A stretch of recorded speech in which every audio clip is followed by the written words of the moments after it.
an awesome apparel set, and much more dropped today in the Division 2 live stream. Let's do it all in rapid speed and get through all the important details that you need to know. Don't forget to like, share, comment and subscribe, and let's get straight into it. First up, they talked about Gamescom and how much of a good success it was. And then they talked about the ETF applications, which there was over 3,000 applications. So they said do bear with them and give them some time because they need to go through them all and process them.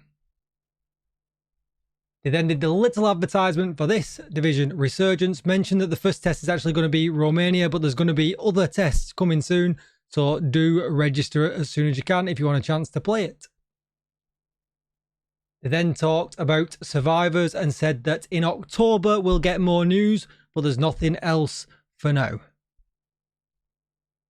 They also recapped the Season 3 of Year 7, Mutiny, coming to the Division 2. They talked about the companion NPC and said no, it will not be a dog. So I can only assume that it's going to actually be a human NPC. They then ran the trailer for the Pact that you can catch on their socials. Just to note, if you were wondering, Yannick was on holiday, so Daria stepped in. So that's why Daria made a return, which actually was really nice to see her again. She really was up for the stream. It was really good fun all the way along. And then they introduced, I'll call him Alex, I don't want to butcher his name, but the new game director that works primarily, I think, in the Ubisoft Bucharest office. He's a little bit different to Yannick, and they talked about this a little bit. So Yannick is the creative director and Alex is the game director. So Yannick is responsible for the overall vision of the game. You know, Alex is responsible for making sure that works. So he plays all of the game, he checks all the numbers and things like that, and makes sure basically that the vision that's passed on from Yannick actually happens in a gameplay sense. They then talked about Retaliation that's coming tomorrow with the new season. There was nothing new here at all. If you've been following my channel and seeing my kind of review for Retaliation, everything looks like it stayed the same. They did show some screenshots of the rewards that looked different because you could see the blueprints in the reward summary screen at the end of the Retaliation, whereas now we know that changed. When you killed the kill squad, you got rewarded with it straight away. So unless they've made changes again, but I guess we won't find out until tomorrow. But it was really just a brief chat about the overall vision for it and, you know, basically giving players more ways to play. What they did mention though, when it came to the brand new modifiers, you level them up by playing Retaliation. You get Retaliation XP, well, the most Retaliation XP for them while playing this game mode. They will level up slowly just by getting kills, but if you want to really level up them global modifiers, then you're going to need to play Retaliation to get them leveled up. I hope that made sense. I think I made a bit of a faff of it, but you get what I mean. So just to go over that again very quickly, you can see at the top the 180. This is the modifier XP that you're going to get to level up your modifiers. And then you've got the Outcast tactical assessments that you've got there as well, because it must have been an Outcast, as you can see here, Retaliation. You can see here that you got the Rugged Gauntlets blueprint, but I think this is just an old build that they were playing, and I think this has actually changed. But I can't remember if this is more. It looks like more materials across the board, but we'll definitely need to check that out tomorrow to see what we've got in the final version. And then obviously, because of all that, they showed a very quick clip of the exotic crafting. One thing they mentioned, that if you don't have the DLCs, you will have the opportunity to get a Retaliation event from every faction, even if you only own the base game. They then went over all of the modifiers, but nothing seems to have changed here. And it was really them going over the dev notes again that they released about a week ago, and reinforcing their vision for this season. They then went over the new gear for the season, which was interesting because they actually showed the new gear in kind of builds that we would use. Normally the the builds that they use on these demos are just kind of thrown pieces that are thrown together and not thought out.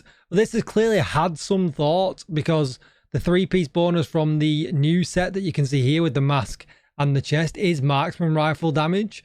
Then obviously you can see hot shot and breaking point and HF as well. So yeah, it's definitely had some thought around this, and I'll probably put these builds together just to kind of for a bit of fun and see how they play out. But yeah, they just talked about the gear for a while and the new guns and things like that. But as of the last PTS, it doesn't look like any of the stats or any of the changes, any changes have been made. Tipping scales still loses 6 stacks a second, but they said that's intentional because they want you to use, you know, the suppression mechanic to keep the stats because of how powerful it can be in the end. They showed this off when they were talking about tipping scales, so I guess this is the final design for the tipping scales set. They gave this very sneak peek of the new Climax mission that's going to come that will obviously grant us the Tempest auto pistol. They didn't really say anything, just that you can see the 3 different factions have come together to try and take down the division. They then talked about the Tempest in a little bit more detail, saying that the gun has been tuned so that you don't necessarily need the talent. The talent is a get out of jail, you know, oh, I'm in an emergency or something like that. It's not a talent that should be active all of the time, and they've built the gun's damage around that. So they think it's extremely strong, so it'll definitely be interesting to see how that plays out. Just to finish up on that section, they then also talked about Retaliation will stay in the game forever. It's not just this season. And then they moved on to a lot of things that we didn't know, with quite a few surprises. Starting with the new season pass that they kind of ran through a little bit. I kind of skipped ahead a little bit there, but you can see the season pass with all of the new outfits. That's going to be, well, there's going to be 1 free outfit in there. There'll be a premium plus 1 as well. That's not changing. So these seasons have been around for a while now. So expect the regular season pass and then the premium plus pass as well. They then talked about the Lexington and Turmoil knee pads being rewarded by the end of the season. So 130 for the Lexington, 150 for the Turmoil, or technically 150 for both of the items. And they're going to be granted on Friday. They're not actually going to be with us on patch day, so that's going to be Friday the 12th of September that they'll be granted to you. They then talked about the Twitch Drops campaign that starts tomorrow. I will have Twitch Drops and I will be live later in the evening, so if you want to get them drops with me, you'll be able to. But as always, there'll be a bunch of awesome creators that you can get these drops with.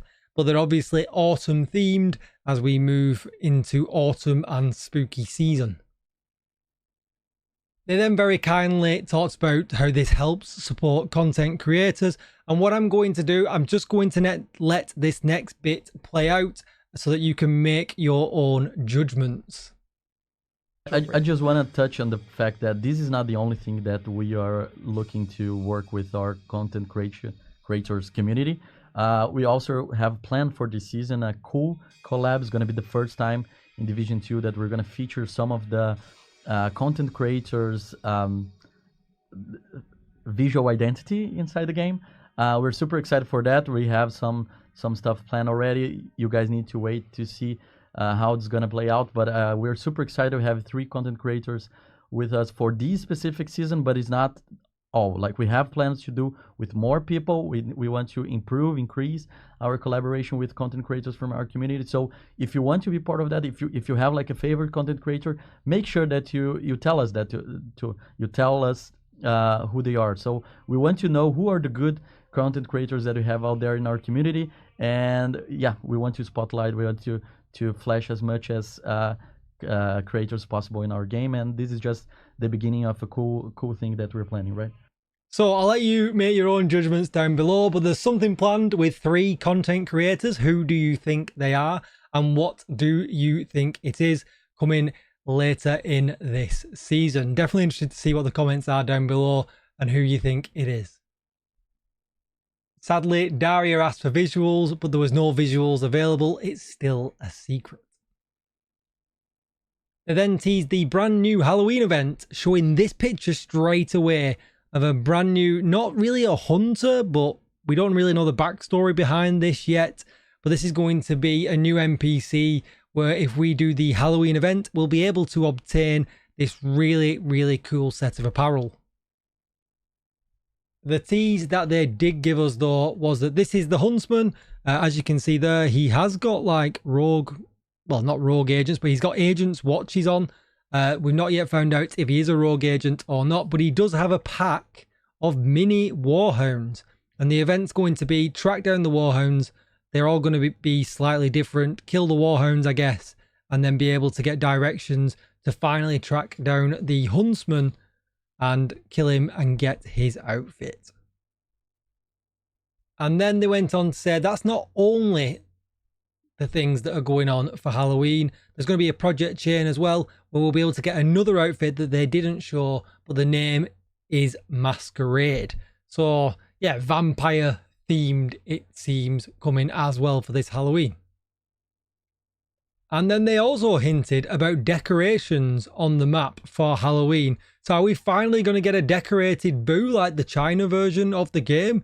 So yeah, definitely interested to see what that is going to be. But they seemed pretty excited about it. So I assume this is going to be something pretty big for them to be, you know, this excited about it.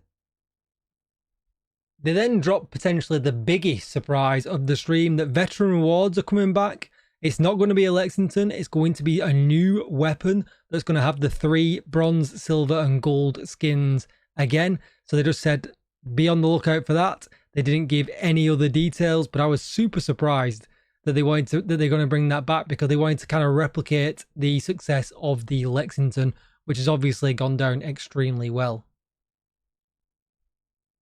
And then they mentioned friend referral is coming back again, which is also going to grant some new rewards yet again.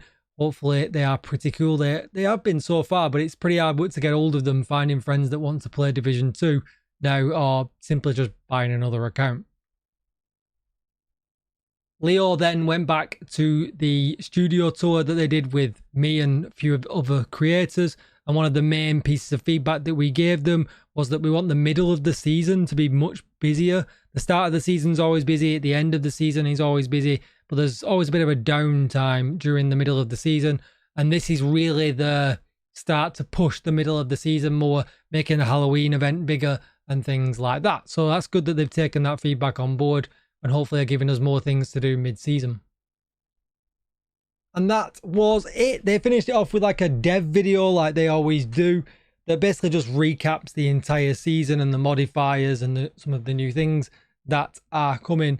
But yeah, really good live. Probably one of the best lives they've done in a long time. They were very upfront. They told us about a lot of things that was coming, even if it was teases for some of them and things like that. But there's a lot going on, especially over, you know, this next season. A lot of new stuff coming, and yeah, I think we've got some surprises coming as well. So as always, let me know what you think in the comments down below. Thank you for watching, and I will see you in the next one. Bye bye.